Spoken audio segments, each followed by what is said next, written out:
ان الدین عند اللہ الاسلام. طرح جو ہے اس بات کو نہیں سمجھنے سے جب ایک انسان آزمایا جاتا ہے تو ہم دور سے دیکھنے والے کیونکہ وہ ایمان کی وجہ سے آزمایا جا رہا ہے مختلف قسم کے کمنٹس پاس کرتے ہیں کہ دیکھو ہم تو پہلے بولتے تھے فلاں چیز مت کرو، اب دیکھو یہ ہو گیا نا، دیکھو ہم نے تو پہلے سے بولے تھے کہ داڑھی مت رکھو جاب نہیں ملتی، دیکھو اب نہیں مل رہی نا، اب آگے پریشانی میں اب وہ ہے. تو گویا ایک انسان اگر ایمان کی وجہ سے، ظاہر سی بات ہے وہ اس کی ایمان کی علامت ہے اس کی داڑھی، تو ایمان کی وجہ سے اس نے وہ کام کیا جس کی وجہ سے اگر اس کو ایک سے دوسری جاب نہیں ملتی تو لوگ فوراً کہتے ہیں ہم نے تو پہلے ہی کہا تھا اس کی ضرورت نہیں، خامخواہ آپ نے دعوت دی اپنے اوپر. تو گویا کوئی انسان اگر آزمایا جا رہا دین کی وجہ سے تو ہم کیا سمجھتے ہیں کچھ نہ کچھ اس کی غلطی ہے، کبھی وہ جو اس مصیبت میں، ورنہ ہم کو دیکھو ہم کتنے آرام سے زندگی گزار رہے ہیں. ہم نے تو پہلے ہی کہا تھا دین کے، اسلام کی، مسلمانوں کے حقوق کی، مسلمانوں کے حق دلوانے کی بات نہ کرو. اگر وہ کاش ہماری بات سنتے تو آج ہمارے جیسا گھروں میں اطمینان سے سوتے تھے، تکلیفوں میں اور جو سلاخوں کے پیچھے زندگیاں نہیں گزارنا پڑتی تھی.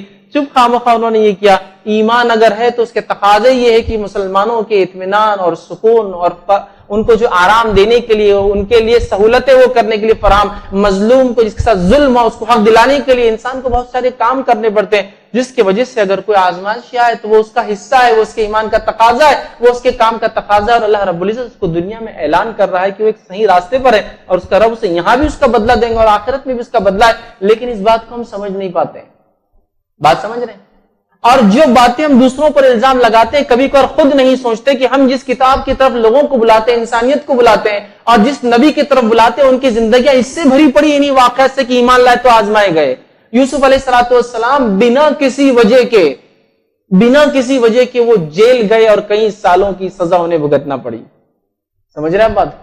اس وجہ سے کہ وہ ایمان والے تھے اور انہوں نے ایک شخص نے، ایک عورت نے ان کو برائی کی طرف دعوت دی تھی، انکار کیا تھا اس دعوت پر اور کہا تھا یہ میں نہیں کر سکتا. ان کے رب نے انہیں اس گناہ سے بچا دیا تھا جس کے نتیجے مطلب گناہ سے بچنے کے لیے جیل کی سزا انہیں کاٹنی پڑی.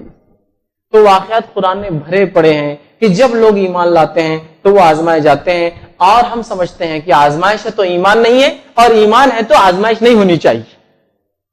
ہم جو سمجھتے ہو یہ ہے کہ ایمان ہے تو آزمائش نہیں ہونی چاہیے، اور آزمائش میں مطلب ایمان کی کچھ نہ کچھ کمزوری ہے اس کی. جبکہ بات کو آپ ذہن میں رکھ لیں کہ ایمان ہے تو آزمائش ہے، آزمائش ہے تو ایمان کی وجہ سے وہ آزمایا جا رہا، مطلب ایمان وہاں موجود ہے. اس بات کو یاد رکھیے. اصحاب کے قول بہت سارے موجود ہیں، اور اس بات کو بھی ذہن میں رکھ لیجئے کہ ہماری پیدائش کا مقصد بھی آزمائش ہے.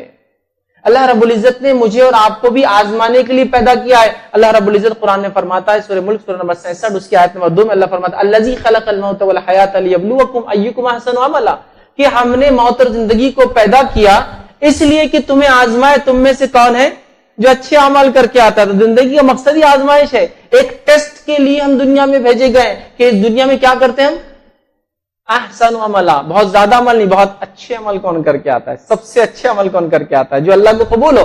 ورنہ بغیر ایمان کے لوگ بہت سارے اچھے عمل کرتے ہیں، قبول نہیں ہوں گے، تعداد تو بہت ہوں گے لیکن قابل قبول نہیں. اچھے عمل کون کر کے آتا ہے اس لیے ہم نے پیدا کیا. تو گویا دنیا میں آنے کا مقصد بھی ایک قسم کی آزمائش ہے جس کے تحت میں اور آپ جو ہے جس سے گزرتے. یاد رکھیے.